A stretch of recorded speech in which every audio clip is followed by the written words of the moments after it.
한동훈 대표 후쿠시마 오염수 문제로요. 야당 공세에 나선 가운데 어제로 취임 한 달을 맞았습니다.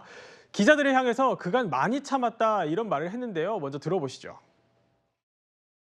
저는 지난 한 달 동안에 최대한 정치 공방을 자제했습니다. 여러분 저를 보시면 아시지만 제가 여기까지 오게 된 이유 중에 하나는 우리 지지자들이 보시기에 제가 잘 싸운다는 것 때문이었을지도 모르겠어요. 저는 잘 안 참죠. 그런데 지난 한 달 동안 제가 많이 참았습니다. 알아채지 않으셨어요? 제가 웬만하면 예전같이 그러진 않았잖아요.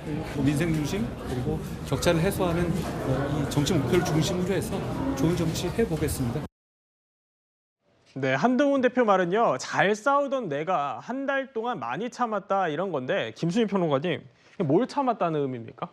일단 뭐 지난 한 달간 한동훈 대표에 대해서 조용한 한 달이었다. 이것이 이제 대체적인 평인 것 같습니다. 긍정적이든 부정적이든 그것은 중론이라고 볼 수 있겠는데 거기에 대해서 좀 의식하고 얘기를 했던 것 같아요. 본인이 더 예전 같았으면 더 시끄럽게 할 수도 있었는데 참았다 이렇게 얘기를 한 것 같고 물론 그럴 만한 이유도 있었을 겁니다. 당의 체제부터 정비를 하고 대표직을 수행해야 되기 때문에 그럴 수도 있었을 텐데 근데 이제 알아야 될 것은 예를 들면은 김경수 전 지사 복권에 대해서 얘기를 하다가 광복절 전후에 펼쳐졌던 역사 논쟁에서는 다시 좀 슬그머니 좀 톤 다운이 되거나 침묵하는 이런 것들에 대해서도 지적이 있었는데 그 부분이 이제 그냥 참았다 이렇게 해가지고 이제 그거를 설명할 수 있을 거냐 이런 부분이 있는 것이고 그리고 사실 많은 정치인들이 때가 되면 어떨 때는 이제 참기도 합니다. 특히 대표 같은 경우는 많은 것들을 참는데 그것을 굳이 이렇게 표현하는 것이 과연 대표다운 행동인가 이런 생각도 한편으로는 듭니다. 네, 여론조사 하나 살펴보죠. 한동훈 대표 직무수행 평가에 관한 여론조사가 나왔는데요. 이종근 평론가님 어떻습니까? 네, NBS 4개 여론조사 기관이 돌아가면서 하는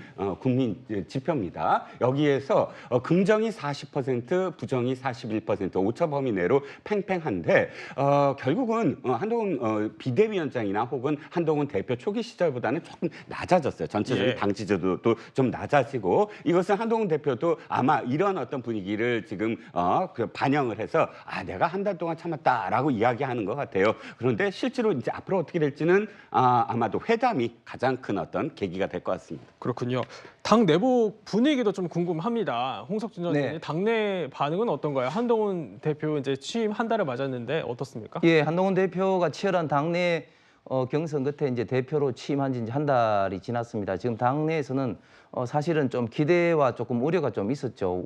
좀 젊은 참신한 시각에 당을 어떻게 바꿀 것인지 좀 기대도 있었지만 또 당을 잘 모르는 정치를 잘 모르는 상황에서 어떤 실수 내지는 본인의 어떤 고집을 너무 지나치게 주장하지 않을까 이런 좀 우려도 있었던 것이 사실입니다. 그런데 현재 지금 상황에 보면은 지금 먼저 인사를 놓고 보면은 물론 본인하고 가까운 사람들을 많이 당직에 임명했지만 또 정책위 의장으로 김상훈 의원처럼 어떤 중립 성향에 있는 사람을 의원을 임명하는 등의 좀 당의 어떤 화합을 위한 그런 어떤 인사를 했다는 게 당의 일반적인 평가입니다. 그래서 한 달 동안 당에 좀 본인이 좀 안착하고 특히 당 의원들 간의 어떤 스킨십을 좀 하기 위해서 많이 좀 노력하고 있구나 이런 어떤 긍정적인 평가가 많은 것 같습니다. 그렇군요.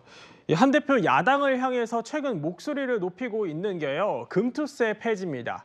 이재명 대표가 전대 과정에서 당내 좀 기조와는 다른 메시지를 내면서 민주당 분란용으로 꺼낸 거 아니냐 이런 시각도 있는 것 같은데요. 김수민 평론가님 어떻게 좀 분석하십니까? 네, 금융투자소득세 관련해서 민주당 내부에 좀 상반된 기류들이 함께 공존하고 있기 때문에 이 문제가 계속 불거졌을 때 민주당 내부에 논쟁이라든지 이런 것들이 치열해질 수는 있겠죠. 다만 뭐 그쪽 민주당에서 어떤 논쟁의 소지가 있다고 해서 그 소재를 꺼낸 것을 가지고 그냥 분란을 뭐 이렇게 일으킬 수 있는 유도용이다 이렇게 평가할 수는 없을 것 같아요. 반대로 민주당에서도 한동훈 대표를 향해서 최병특검법 수용을 요구를 하고 있는데 이게 특검 자체가 옳아서 수용을 해달라고 촉구를 하는 것이지 국민의힘을 갈라치기 위해서 제기를 하는 게 아니다 이렇게 얘기할 수 있듯이 한동훈 대표 문제 제기도 뭐 민주당 갈라치기용이라고 그렇게 볼 이유는 없겠습니다. 다만 민주당 입장에서는 신중을 기할 수밖에 없는 것이 금융투자소득세에 깔려있는 그 조세 원리 이런 것들이 소득 있는 곳에 세금이 있다라고 하는 원칙인 것이고 이 원칙에 대해서 지지하는 국민들도 상당히 있습니다. 그리고 특히 진보 성향의 국민들, 민주당을 적극적으로든 소극적으로든 지지해왔던 국민들이